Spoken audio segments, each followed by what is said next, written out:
Bonjour et bienvenue sur ce premier module sur Libérez-vous 10 heures par semaine, programme gratuit. Donc aujourd'hui, on va voir la première caractéristique de l'état d'esprit, du mental des gens qui arrivent à se libérer du temps vraiment. La première de ces caractéristiques, eh bien, c'est que ce sont des gens qui agissent sur les choses sur lesquelles ils ont une influence. C'est comme ça, d'accord, qu'ils grandissent leur zone d'influence et que petit à petit, eh bien, ils prennent de plus en plus d'influence sur ceux qui les entourent. C'est eux qui dirigent leur vie, c'est eux qui dirigent leur temps, c'est eux qui dirigent leur environnement et pas l'inverse. Alors pour ça, on va faire un petit schéma très simple. Ici, vous avez votre zone d'influence, d'accord, les choses sur lesquelles vous pouvez agir. Et puis tout autour, vous avez ce qu'on appelle vos préoccupations.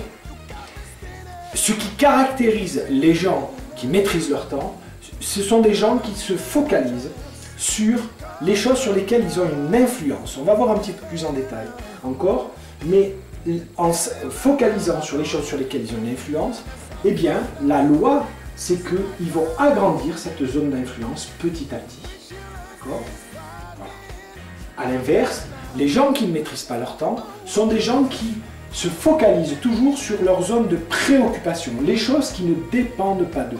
J'ai pas de temps parce que mon patron, j'ai pas le temps parce que mes employés, mes fournisseurs, mes clients, j'ai pas le temps parce que ma famille, mes enfants, etc., etc. Je me préoccupe toujours de ceux qui sont à l'extérieur de moi, des choses sur lesquelles je n'ai pas d'influence. D'une certaine manière, on peut dire que je me trouve des excuses, d'accord ? Je vais donner un exemple.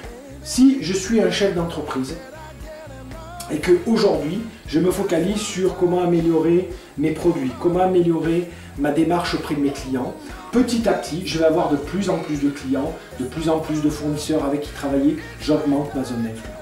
Si par contre je suis un chef d'entreprise aujourd'hui, que je me dis « Ah, c'est la crise, les banquiers ne veulent pas me prêter, le gouvernement ne fait pas les bonnes mesures, etc. » Je me mets dans ma zone de préoccupation. Et pendant que je pense à tout ça, eh bien, je m'occupe moins de mes clients, de mes produits, etc. Et petit à petit, ma zone d'influence diminue. D'accord ? Eh bien, c'est la même chose sur la gestion du temps. On peut même dire que ce schéma-là représente la confiance en soi. Si je me focalise sur des petites choses qui dépendent de moi, eh bien, petit à petit, je vais avoir de plus en plus d'influence. Donc, on va voir ensemble maintenant ce qui caractérise ces choses, ces petites choses sur lesquelles vous pouvez agir aujourd'hui et qui vont commencer à avoir une influence de plus en plus sur vous et sur votre environnement et finalement sur votre gestion du temps. Alors voyons ensemble le processus de réalisation. Tout simplement, notre vie peut être caractérisée par des résultats, d'accord ? Ces résultats, ça peut être bien sûr le nombre de ventes que je fais, mais aussi le nombre de discussions que j'ai avec mes enfants, le nombre de fois où je fais de la gym, le poids que je fais, mon compte en banque, le nombre de repas de famille que l'on fait, la façon dont on s'embrasse avec ma femme, etc., etc., les repas entre amis, le nombre d'amis que j'ai, etc. Finalement, notre vie peut être résumée à des résultats que j'obtiens. Si je regarde ma zone d'influence, parce que ces résultats dépendent peut-être beaucoup de choses, mais l'influence principale sur ces résultats, ça va être les actions que je porte. Si je porte des actions qualitatives et en grand nombre, j'ai des chances d'obtenir plus de bons résultats. En regardant ce qui dépend de moi, ce qui influence la qualité de mes actions et aussi le nombre que j'en suis capable, ce sont les émotions que je vis. D'accord ? Si je vais des émotions positive, de l'enthousiasme, de la motivation, de l'envie, eh bien je vais agir beaucoup, je vais m'entraîner, je vais poser beaucoup d'actions, des actions qualitatives et je vais obtenir des bons résultats.